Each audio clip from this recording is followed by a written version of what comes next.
In the name of the Father, and the Son, and the Holy Spirit, one God. Amen.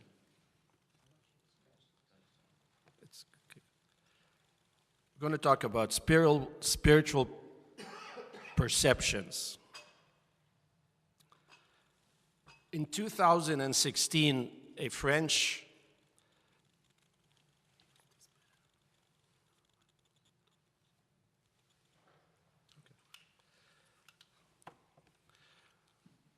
The story we listen today about Zechariah and Elizabeth is about spiritual perceptions. The natural course of events would have been to name the child after his father, Zacharias.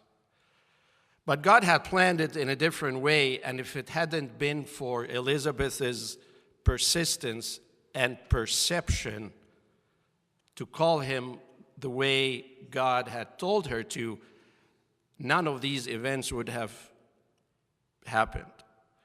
What she did in her mentioning, no, he will not be called such and such as the world would have done and it would have the custom. Instead, she said, no, he will be called John.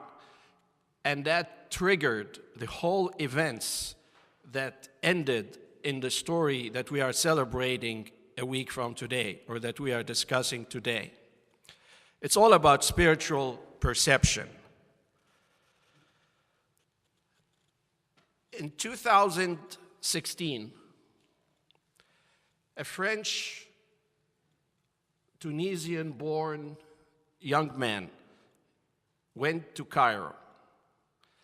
And he had this vision of transforming the area that we all know as Manshiyat al-Sadr, or Hayy al-Zabbalin, or the garbage collectors, which is basically the dumpster of Cairo, a city of 20 million people that houses all the people that take the garbage of Cairo and dump it in this area and live there. I'm sure many of us have been there or heard about it. El Cid, that's his name, wanted to give this area a different perspective. So he had this vision when he stood up on the mountain, Al-Mu'attam, and looked down on Hayy al-Zabbalin. He pictured in his mind this image that would give some light, that would transform the image that Hayy al-Zabbalin, that this garbage collection area has been known for. Oh, these are Zabbalin. He wanted to give them some different meaning and perspective and hope. And so he had this vision by using Arabic writing. He put together a team of 20 other people and decided for the next few months to transform this little area using 50 homes. And they spent weeks and weeks and weeks transforming Zabbalin into this beautiful, beautiful image. You can only see it if you stand from Al-Mu'attam. And that was his vision, to go around in different cities. And we all have seen this in Cleveland and other parts. Areas that are doomed, forsaken, full of trash, have all these murals, paintings, in a desperate attempt to add some beauty to this garbage area. He called it perception. And sure enough, the people got very engaged and involved, and they started offering their homes for him to come in with his crew and have tea and sit around.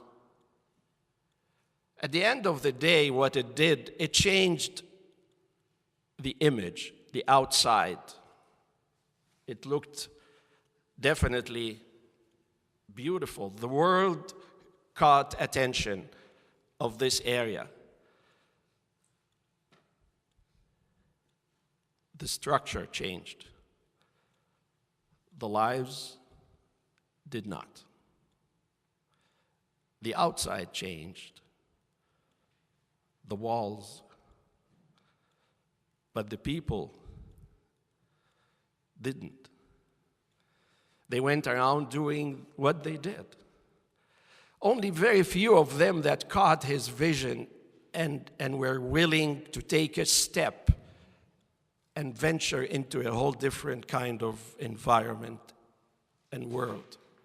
But the majority stayed the way they are. Why am I saying this? I think of our spiritual lives as a mural. These are called murals, calligraphies. And I will tell you at the end what the words that he used actually meant. You know, we see our lives, and I see our spiritual walk as one of two things. Well, first of all, we all agree that most of our lives at some point stink. Similar to this Zeppelin area, we have a lot of things in common inside, deep inside, if we are truthful and honest. I mean, we're all sinners, right? Aren't we? So at some point, we decide to put a little cover. We go to church. We try and be a little more religiously proactive. Just to put a little paint, a little mural, a little cover up of all the dirt, the loneliness, the hurt, the hopelessness, the agony, the pain, the disappointment. And we paint this picture from the outside so that when the world looks, it's beautiful. But if you zoom in, see the trash? It's still there. Nothing has changed. And I fear that we often mistaken what God did for us when he came down from heaven, emptied himself, became one of us. It was to bridge this whole gap, to live with us, to live among us, so that we can connect with him at a deeper level. But I don't know why it is. For some reason, we just step back, we put him in a corner, and we paint this painting, and we try to add little touches here, little touches there, a bit of maybe fasting, some just little touches here and there, just to make it look good. But the purpose of incarnation, the purpose of Jesus coming down to earth, was to go way deeper than that. Way deeper than that. And like I said, very few of the people that live in this area decided to embrace his vision and have him come into their lives. But very few of us, dare I say, go beyond that little touch up here, a touch up there, just to make it look nice. And the end result, our lives are not changed. We come in day out and day in, and we're not changed.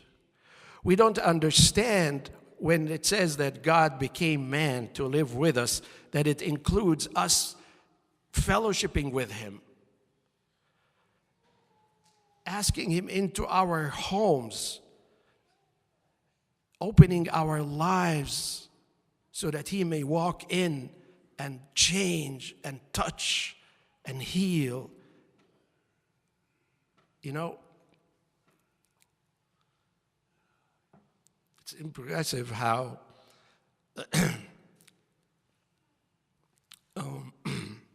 one day I fell as a parent to my kids' pleading to, as they were younger, and I'm sure a lot of, maybe some here relate, they wanted to go to a concert, some kind of music concert.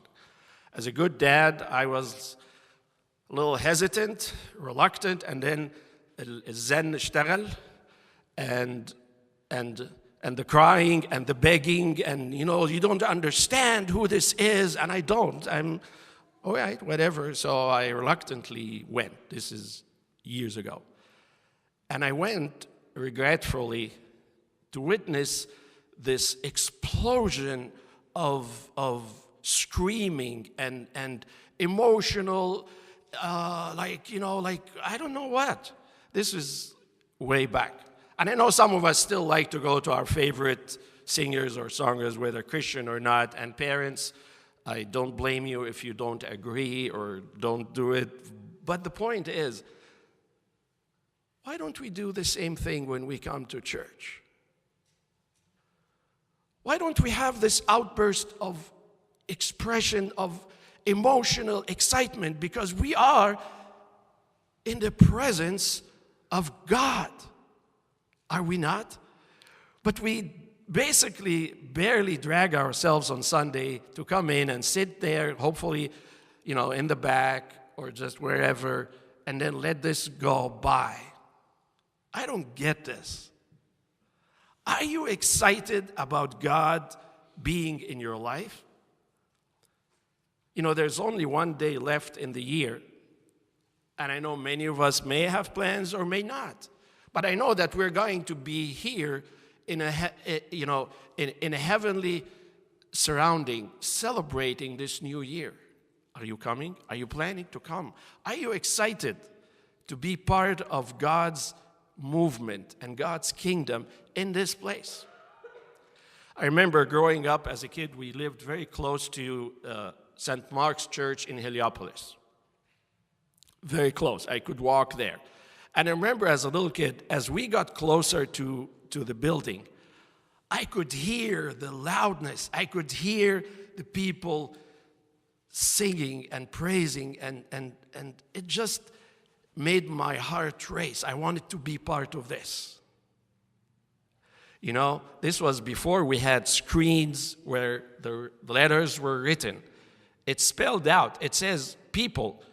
That means people. And it says deacon, means deacon. And it says priest, that means priest. So, again, it's perception. Do we perceive God in my life as a cover-up? Or is he part of my life? In fact, do we see him as Santa Claus? Give me, give me, give me, give me, give me, give me. Thank you. Give me, give me, give me more. I want this. Here's my wish list.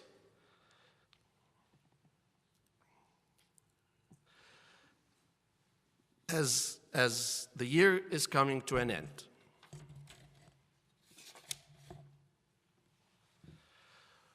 what are we going to settle for? Another year just being, I'll try and be a better person. I'll try and stop this and stop that. I'll try and do this and do that. Tomorrow is an exception. I have to celebrate with my friends. So let's skip tomorrow, but I'll start on January 1st. I'll start January 1st. I'll be a new person. But just skip tomorrow. No. It's not about tomorrow or tonight. It's about what is your game plan in establishing an intimate relationship with God? I'll tell you this.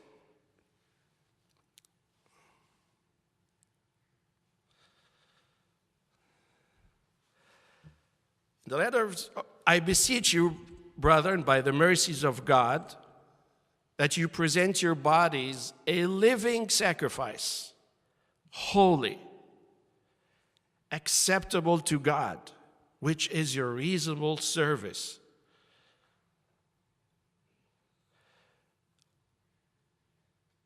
Is this too much? Is this too far-fetched?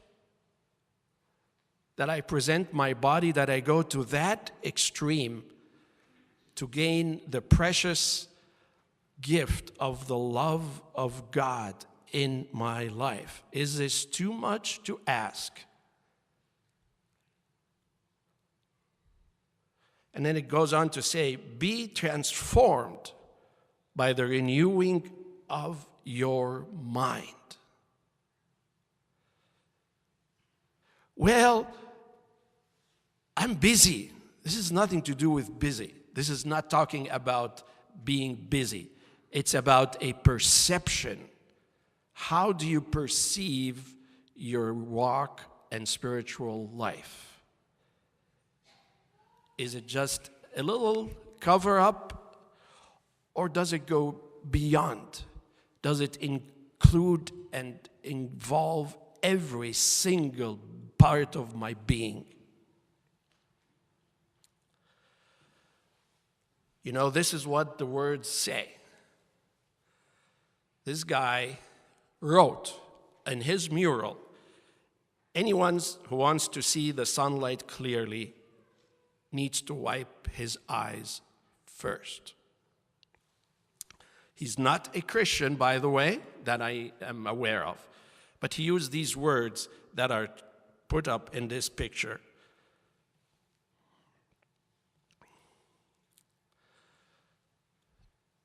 If you need to see clearly the light of Christ in your heart,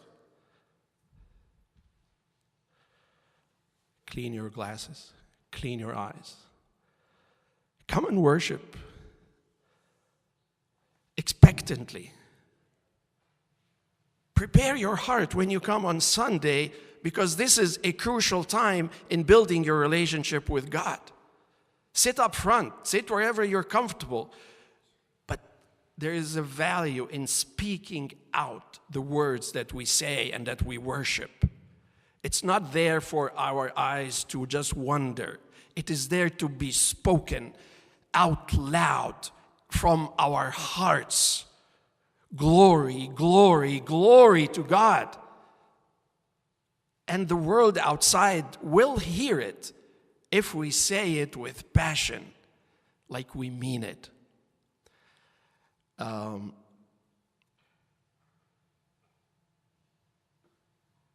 book that is probably life-transforming was written in the 70s. The title was, it's a guy who was struggling with faith, struggling with technology, struggling with everything in life, and then he found answers, and he wrote this book that's called He Is There, He Is Not Silent. He is there, and He is not silent. And I can't believe what he thinks today when we have voices like Siri and Alexa and all these voices that are infiltrating our lives on a daily basis. Yet there are millions of people that don't even have a light bulb or food to eat. But anyway, that's a different topic. But who do we listen to? Who do we give our hearts to? He's loving. He's compassionate. His love is infinite. He has done what we all have witnessed. And it's time to be part of this relationship for you and me.